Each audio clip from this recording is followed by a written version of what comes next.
and welcome back to our final edition of The Chat. So earlier, before the break, we were talking about some of our favorite moments, and Catalina, I learned so much from you as a millennial, who y'all get a bad rap, I will say. You really do. One of my favorite Cat moments was Election Day, when we all came in after covering the elections. Let's take a look at the passion that you shared with our viewers. If you really want to make a change, you got to be involved. Yes. I mean, yes. just because think about it, we voted for the president, yes, but there's so many things just within Jacksonville that we have to pay attention to. The human rights ordinance is going to come back around, and if you care about that, you got to make your voice heard. Millennials, we are the biggest generation after baby boomers. This is us. This is our future that we have to worry about. So be involved. Make your voice, make your vote count.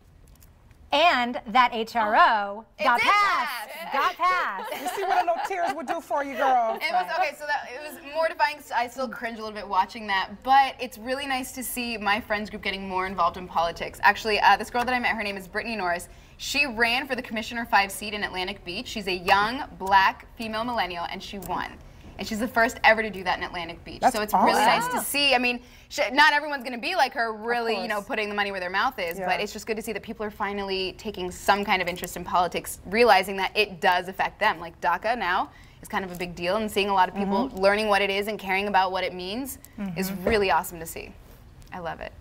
Okay, so can I turn it to you? One of my favorite moments of yours? Oh, gosh. I mean, I think they know up in Master Control which one it is. Okay, and we may or may not be talking about underwear. Let's be transparent that I have no clue what this is.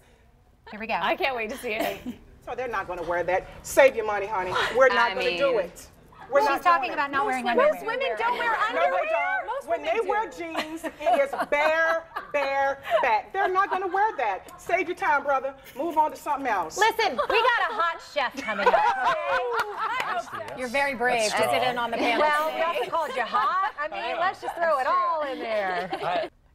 And he later, I think he later told us that he was not wearing underwear. He did, I remember that. He told us he was not wearing underwear at that time. He was just bound chicka wow wow, hey. See, that's how you know, like, none of this stuff is made up. Yes, it all just kind of comes out but you know as what? the show goes I'm on. just so thankful that we have a platform to use that allowed us, speaking for myself, of course, that has allowed us to, for 3 years to the date, to be ourselves, to share our opinions, personal opinions. None of this stuff was scripted. This is how we feel, and just to be able to voice our concerns and our opinions and our thoughts to the Jacksonville community. It's awesome to work for a place like that. I mean, to have a show like this that allowed us to do that. So I'm ever so grateful. The day Bonnie Jean walked into my office back in the day, if you'll remember, I was in my office back in the cut, and Bonnie walked in. I remember the words she said like it was 10 minutes ago. I do. She's like, "Do you have an agent?" And I looked up and I'm thinking, what the hell is she? What? Yes, I said that. And I'm like, what? And she said it again, and I'm like, what are you talking about? And she's like, oh, we have this show, blah, blah, blah, blah, blah, blah, blah, blah. And I'm like, oh, okay. But at first I thought it was a joke, because I'm thinking I'm in the same building.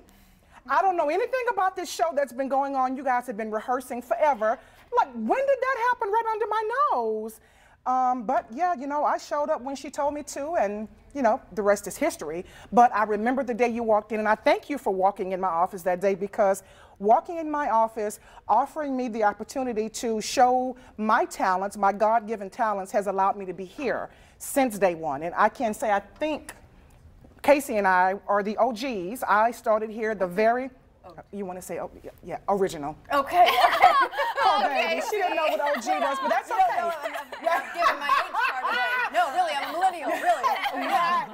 Right. We're the originals. Yes, so we are the originals, and then Maria, you came very, very soon after. 3 days after. 3 days after. That was a long time. Yeah, Right. and then I think Angelia was introduced, and then Catalina was introduced. Yeah, and Tony brought me in. Yeah, I came in as like a fill-in. Whenever one of these ladies was supposed to go on vacation, I was just going to fill in. And and thank you to Bonnie for keeping me on as the token millennial and brown girl for when you needed diversity. Hey, I wanted thank to God be the for token diversity. millennial, but you know, I know that role was being well occupied. I know. Sorry, yeah. But you know, I have so many people that ask me in the community, can you give me some words of encouragement? How did you land on the chat? And I'm saying this to say, never give up on your dreams. It doesn't matter what You are going through, it doesn't matter where life has brought you, focus on where life is going and grind and do what you need to do and pray. Y'all know I'm a praying girl. You know I love me some Jesus. So you guys pray, pray, pray, because I landed here off of my God-given talents. There was no sheet of paper that I walked across the stage to earn to get me here. For those of you that's mad, all I can tell you is to get over it. I'm okay with that because God did this. So yeah, that's my soapbox. I'm going to say one thing, Henny, seriously. I think it takes a lot of courage to express yourself as honestly as you always did. Whether you didn't understand something, the only one at the table that didn't know something, represented people. I mean, you always were willing to do that. I had to represent my people always. But you did, and you did an amazing, beautiful job. Thank you, Bonnie. Really Jim, are we coming back? Yeah. Okay, we're going to have to wrap up again. I'll be honest, we weren't quite sure because of this little thing called Irma. Stay with us. We've got some more great clips that we want to share with you when we come back after the commercial break.